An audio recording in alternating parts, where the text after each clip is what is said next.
Hey guys, welcome back to Monday Matinee. This is another movie review. So in the unholy world of supernatural horror, director Michael Chavez, known for his diabolical work in The Conjuring, The Devil Made Me Do It, returns for this highly anticipated sequel, The Nun II. And you can say it has us clutching our rosaries once again. So leading this spectral spectacle is Taissa Farmiga as Sister Irene. And believe it or not, she is the sister of the talented Vera Farmiga, and not the daughter like I was thinking. There's a 21-year age gap there. Jonas Blokut also returns as Maurice, with Bonnie Aarons once again embodying the malevolent demon Valek. So these three sinister figures reprise their roles from the first installment, and they're joined by the enigmatic Storm Reed as Sister Deborah, adding a freshness to the eerie ensemble. So this 2023 American Gothic supernatural horror film serves as both a sequel to 2018's The Nun,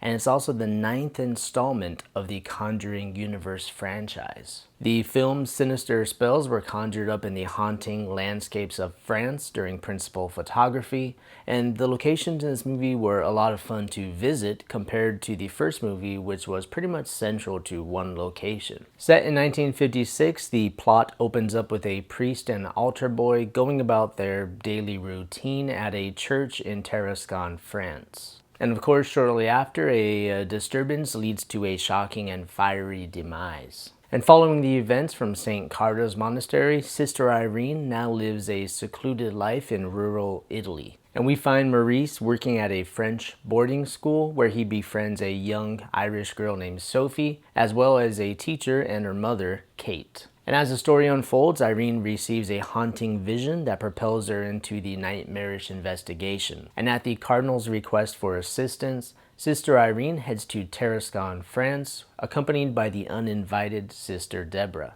And what they uncover in this chilling town tests their faith and their bravery. So venturing deeper into the shadow world of The Nun II, I can't help but be struck by its spine-chilling potency, making it a tense sequel that surpasses its predecessor in terms of sheer terror. With a myriad of hair-raising situations, unsettling moments, and jump scares that mostly hit the mark, it's an experience that keeps you firmly on the edge of your seat, even when you can anticipate the frights lurking around the corner. However, amid the relentless scares, it's worth noting that the film occasionally prioritizes that shock factor over a cohesive narrative or a strong third act.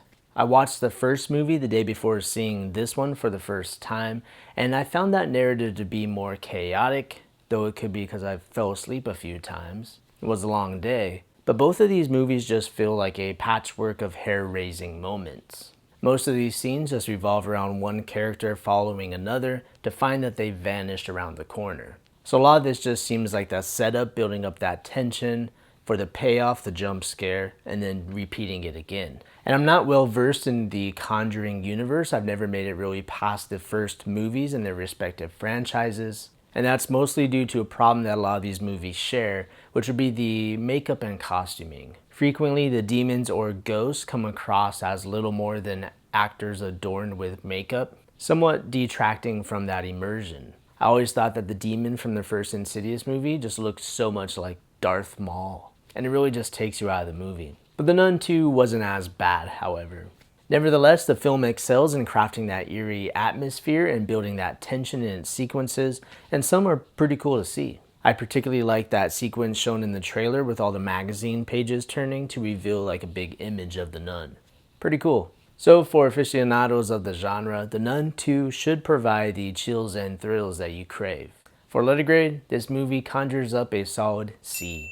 So if you're seeking a broader cinematic exploration, it's worthwhile to revisit the classic The Exorcist for the ultimate exorcism experience, especially for the reboot coming later this year. Or you can venture into South Korea's The Wailing for a more contemporary take on the supernatural and exorcisms. You know, without all the church elements. Alright guys, thanks for joining me on this journey into darkness, and as always, see you on the next one.